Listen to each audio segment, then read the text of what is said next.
Hey everybody, it's Matt Deutschman here. Thanks again for joining me on another author talk. Today I'm joined by Stuart Baum. Stuart, welcome. Hey, thanks for having me. Excited for the discussion. Now, Stuart is a very prolific author.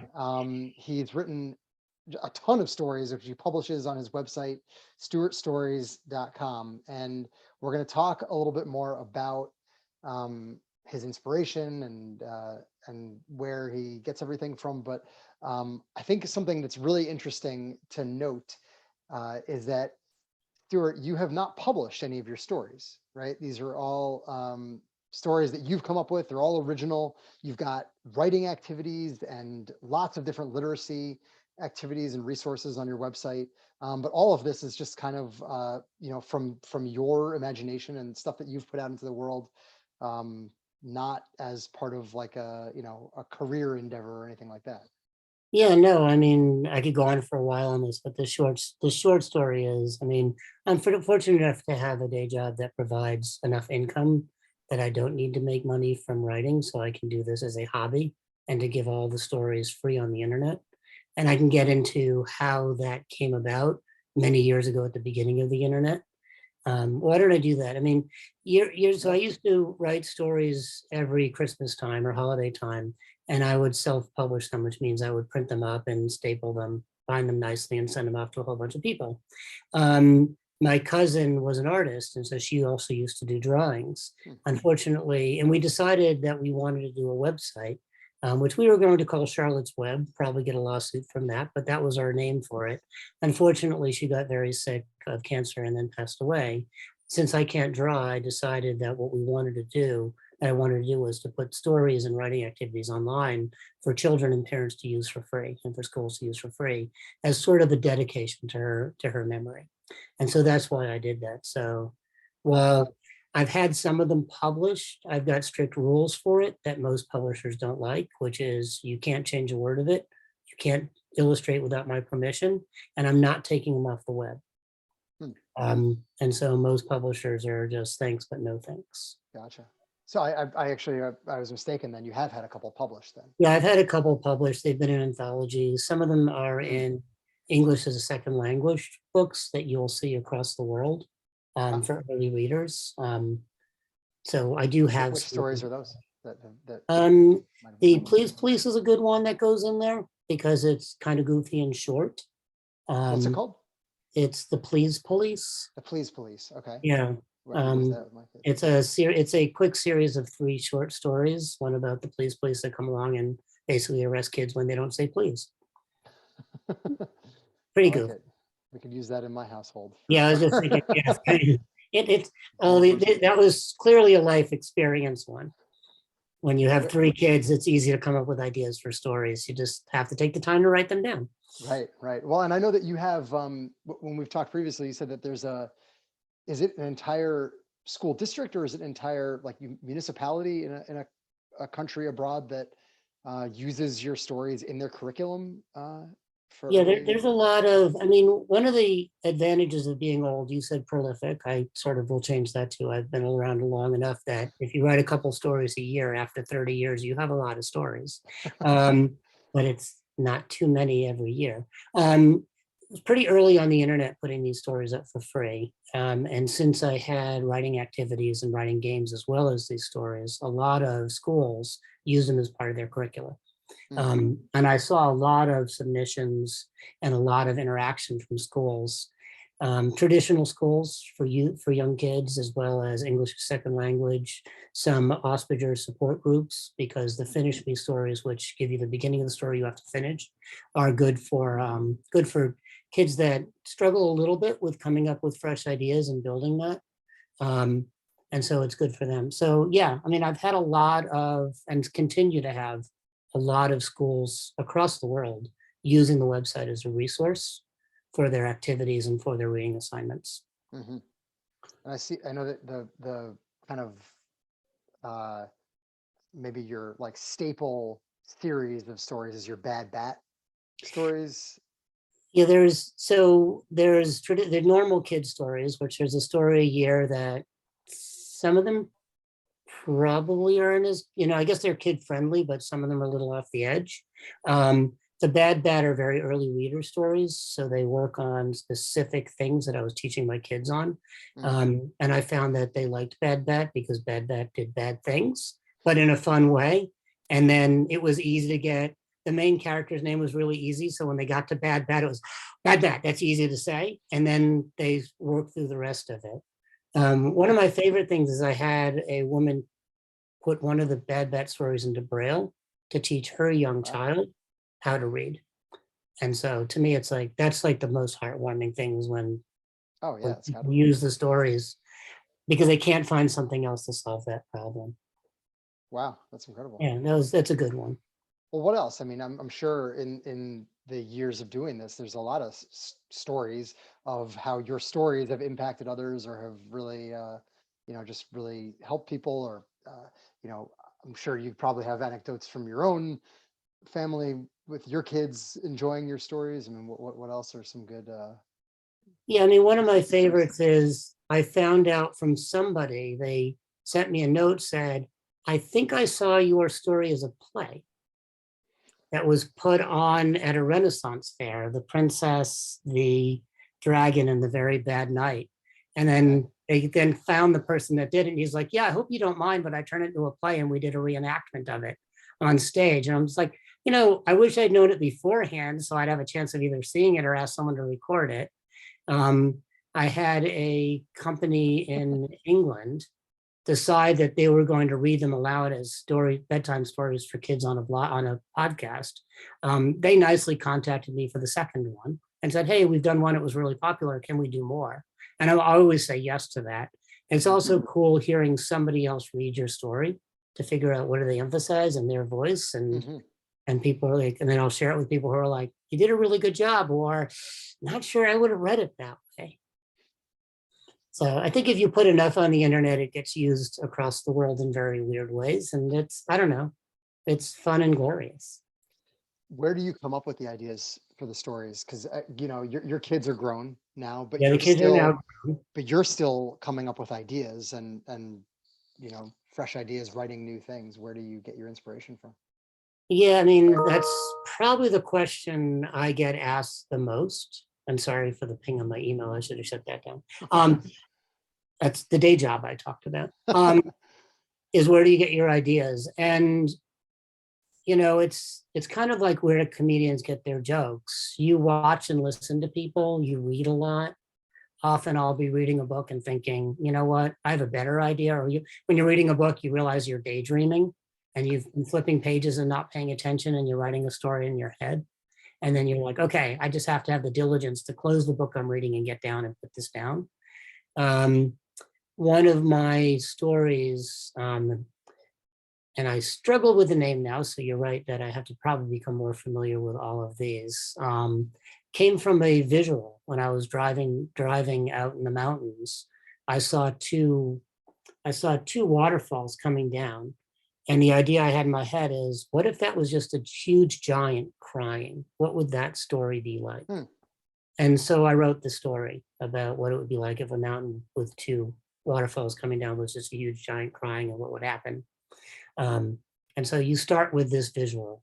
The one thing I generally add here is probably 90% of the stories get thrown out as they don't go anywhere and they don't quite work. Hmm. And then some of the stories you try and try and try again. And maybe 4 years later, you figure out, okay, now I know how to write this one. And Hmm. then you write it down. So, in other words, what we see on your website, which is, I mean, it's dozens of stories. That's probably 10% or around there of the amount of ideas and false starts and whatever that you've had over the years, and just coming up with concepts, and then maybe this doesn't work, so Yeah. doesn't quite make it. But I think if I had a dollar for every false start, I wouldn't need a career. Because there are a lot. I also it's good to I know though. use writing.com as well. So there are a lot of stories on writing.com that are not on Stuart Stories.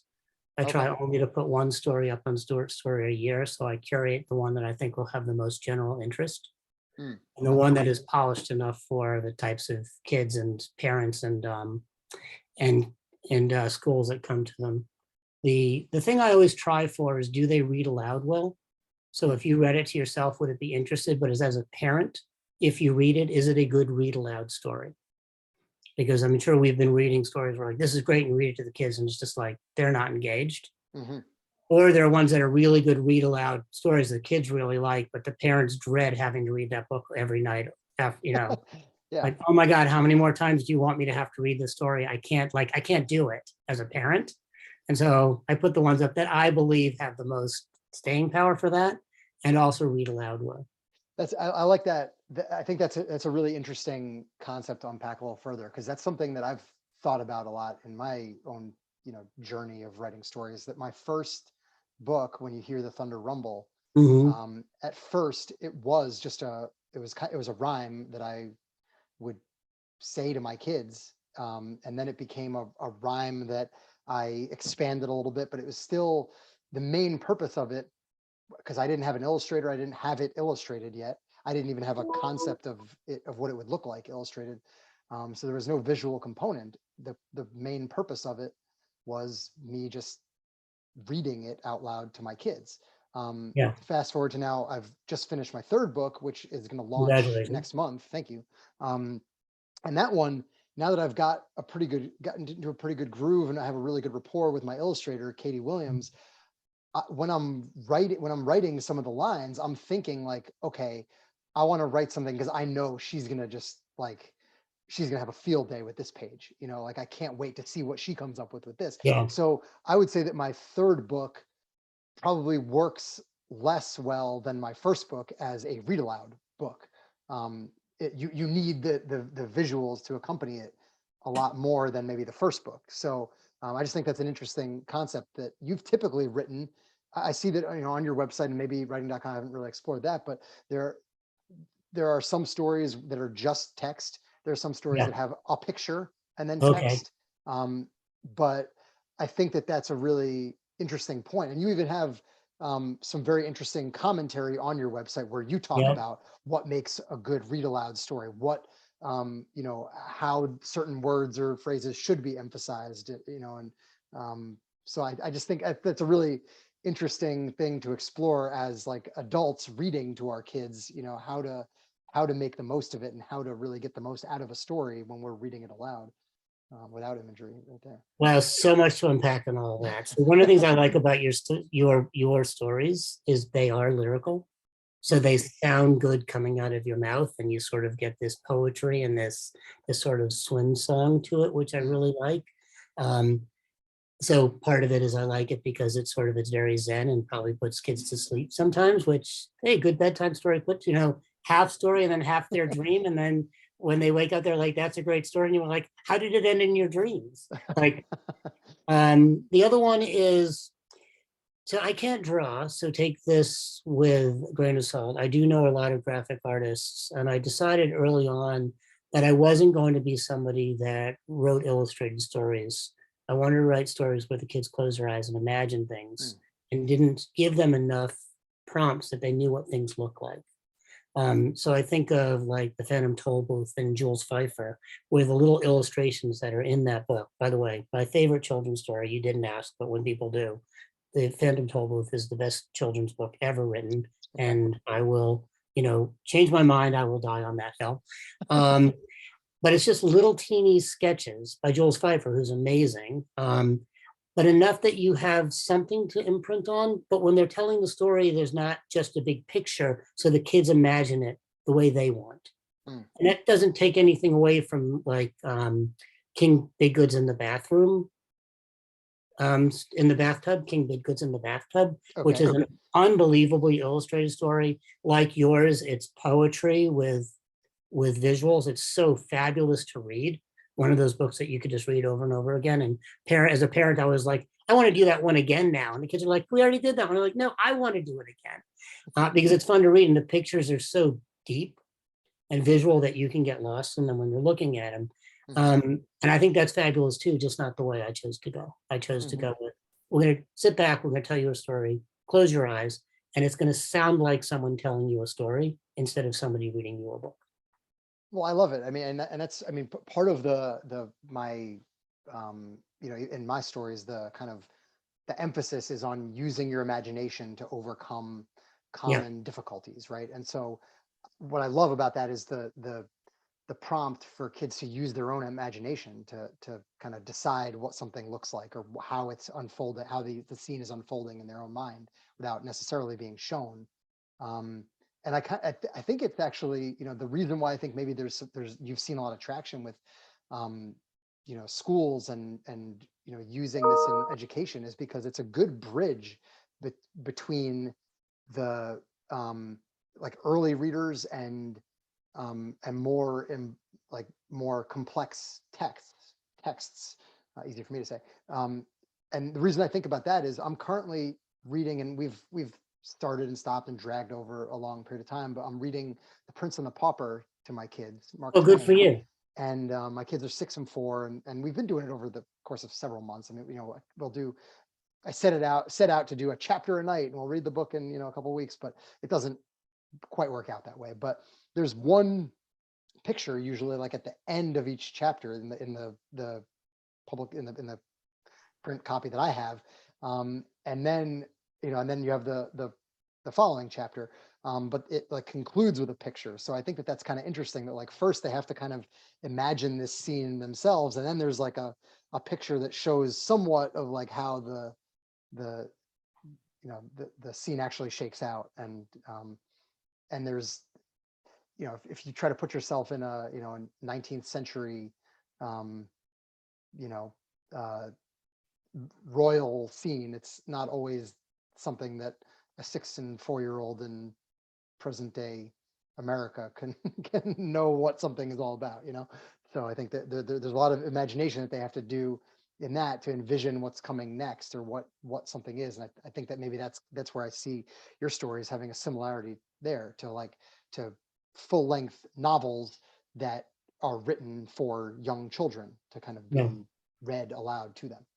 No, and I think that's fabulous. I think, I mean, another one of my premises is we tend to preach down to children, and most of the Hmm. storybooks you grab out of, you know, the bookstore or the library are, you know, they're moral tales that talk down to kids like they're babies. Hmm. Instead of what you're talking about is reading Prince and Pepper to them and knowing that, hey, they might not understand what an 18th century gentleman would be wearing, but bluntly, neither would you or I, right? So we're imagining it too. We just believe we're imagining it better. And I promise you, their imaginations are far better than ours. So if you ask them, say, what does that look like? And they tell you, you're like, wow, I want that imagination. Yeah, Um, they my haven't been kids always, stunted by years of or decades of self-consciousness yeah. and yeah. So, And my kids, you know, my kids were, I used to say subjected, but I mean, I learned pretty early that they were delighted by the fact that we went through all the Wizard of Oz stories, all the Narnia stories, Lord of the Rings, when they were very, very young. hmm, And they really looked forward to it. And sometimes you could just tell that they just were not tracking with much of the story, but the story in their head that they were following along was probably better than one we were telling. hmm, And another fun thing we did was we did, what was the name of it? I can't remember the story. Because halfway through, I realized that the kids were just not tracking and were bored. And I've had, hmm, you know, the kids were at the time, I think like 10, 8, and 4, and they were bored. So I just made up the story. I just started making up something and went along, and then the kids got more interested. Um, it was years later that my eldest daughter went back to read that story and realized that, like, wait, the story veered off in a direction different than the one we told. Um, and oh, Heidi, it was Heidi. We were reading Heidi, and it was like, you know, there's no, like, the goat doesn't have a whole life in this story. And like, I decided we're just going to tell the story from the goat's point of view for the next 200 chapters. What 200 pages would flip the page and just make things up. Um, and it was fun for them, but Lord of the Rings, they tracked really well. hmm, Um, you know, Narnia obviously is amazingly written and very visual, and it was really, you know, in parts of it, it was clear that they were following it better than I was when I was reading it. And hmm, I kind of want to reverse roles and say, no, you read it, I want to listen. But I guess the big thing is I do believe we try to dumb things down for kids, and I think that's a huge mistake. I think it takes a little of the joy out of the story for them, and it does them a disservice because they're, as I say, their imaginations are more powerful at between 6 and 10 than they'll ever be in their lives. They can imagine things that we can't even think of because we know what will happen and won't happen. For them, everything could happen. And so Yeah, I well, try and to put not to some of that in mention, my stories. that's the power of good writing also, Yeah. right? I mean, you sit down and read a novel, it's supposed to paint the picture in your mind and draw you into the there's nothing better than reading a good book where you like get so sucked into the world that the book has created for you that you don't want to put the book down because it's like, no, but I'm in an alternate reality. If the author is able to conjure that kind of vivid imagery, then they're doing a good job. So why wouldn't they be able to also do that in a way Yeah. that appeals to children, right? So I love So it. So what can anyone who's watching or listening to this do? Number one, like where can I mentioned stuartstories.com. You said that you've got your work elsewhere as well. So where can people find your work? And then also what can people do to help you, or what's your goal with this, and what can people do to support your work and your efforts? yeah, I mean, so stuartstories.com, Stuart, in the old English way of spelling it. That's generally where a lot of the stories and writing activities are. And what you can do is you can read them to your kids. The finish me stories are the beginnings of stories that you start the story and then ask the kid how it ends. To me, that's the most delightful thing for me. So if you're looking to help your kids, read to them, let them finish stories, let them tell you a story.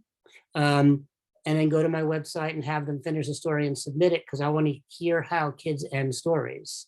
I always have an idea of this story, the ending of the story in my head, but for some of those, they could go any way. And I will, I know from getting probably thousands of submissions over the last few years from them that the kids are ending the stories better than I ever will. And I can always tell when an adult has helped them because they're less imaginative. They follow rules. And when the kids, there's one of the most popular finish me stories, and we can end on this, I know we're running out of time, is called My Chocolate Brother. A parent tells the boy, if you eat any more chocolate, you'll turn into chocolate. So the kid eats too much chocolate and turns into chocolate. Now the sibling of that brother is faced with a brother that's in chocolate without access to the parent. So what does he do? What does the sibling do with basically a brother made of chocolate? And then you ask the kid, what would you do? And then finish the story. It is amazing what kids will put to that. It is also amazing how many kids will take a bite of their brother before they solve the problem. And it's not something I ever thought of. It's like, first take a bite. Oh, it is really good chocolate. Okay, now I'll worry about it. And so you can imagine these kids coming back to life, if they do, with a missing piece of their ear that they've got to live with the rest of their lives, looking at their brother going, you bit my ear off. Love it. Well, Stuart, thank you very much. Really appreciate you hanging out, sharing some of your work. I'll just do a quick plug here for my two There you books, go. which are out. When You Hear the Thunder Rumble, When You Think a Monster's Lurking. You can find my work at mattdeutschman.com. And we've got book 3, When You Try a Food That's Icky, coming very soon. We'll be doing more promotion of that throughout this month because we're looking to do a launch coming up in August. So, Hey, Stuart Baum, thanks for thank you having again for me. joining me. Thanks for Yeah, having me. This was delightful. And as yeah, you know, we could talk about this all day and probably absolutely. Really appreciate it. Enjoy it. Take care, take everybody. care. Thanks.